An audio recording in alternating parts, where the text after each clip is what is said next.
As you flip through your countless pages of notes a week before your exam, you realize that you barely understand any of it. An hour or two passes, your eyes have glossed over words upon words, but frustratingly, nothing seems to be sticking. Sound familiar? While so-called brain hacks don't necessarily work and performance-enhancing drugs can have negative side effects, there are actually a couple of scientific principles about learning in the brain that every student can incorporate into his or her study routine to help make their study sessions that much more effective. Everyone knows that you should probably start studying well before a test, but sometimes that just doesn't happen. However, science has revealed that it might not just be the length of time you study, but the space in between study sessions. Whether you're training a skill or trying to memorize your notes, improvement seems to be largely affected by the spacing and schedule you use. An analysis by the University of Nevada found that spaced practice is more effective than massed practice. Spaced practice is a learning strategy that breaks up practice into a number of short sessions, whereas massed practice focuses on continuous repetition.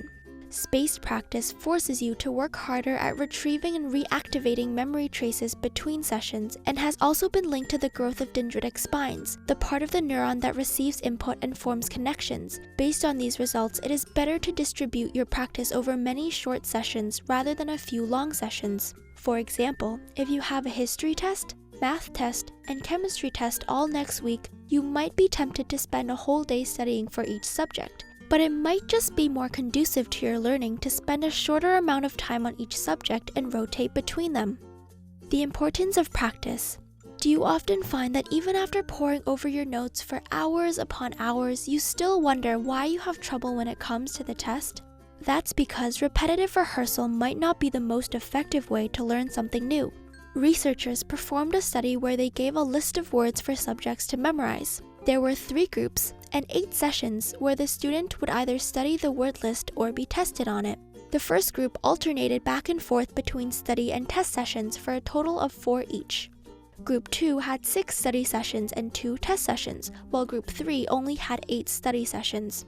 2 days later, a final test was conducted, and it was found that better performance came with more test sessions, with the first group about twice as likely to recall the words compared to the third group. Thus, it is much more effective to transfer information to your long-term memory by engaging with the material. For example, instead of repeatedly looking over your notes or textbook, you could collaborate with your peers to come up with a list of possible test questions to practice on. Repeatedly retrieving memories and activating areas of the brain important for storage and retrieval are extremely important in strengthening connections between concepts and solidifying them. This way, you will be able to remember ideas much more quickly during the actual test, and it will also allow you to spend your very limited time more effectively. Lastly, while a certain amount of stress can heighten your awareness and help you focus, many people are actually stressed to a level that is detrimental to their health. Stress releases a class of hormones called glucocorticoids. These hormones, especially cortisol, impairs the hippocampus, an area of the brain critical for encoding and recalling memories, by killing off important brain cells. This can actually cause long-term changes to your brain and decrease your ability to learn new information. Stress also impairs the immune system, throws off your hormone balance, and can put you at risk for a number of health problems, from heart disease to depression. Hopefully, these will help to guide you in creating a study strategy that works for you. While these tips might allow you to study more effectively, remember that some of the most important factors for learning and memory are actually maintaining a healthy and well-balanced body.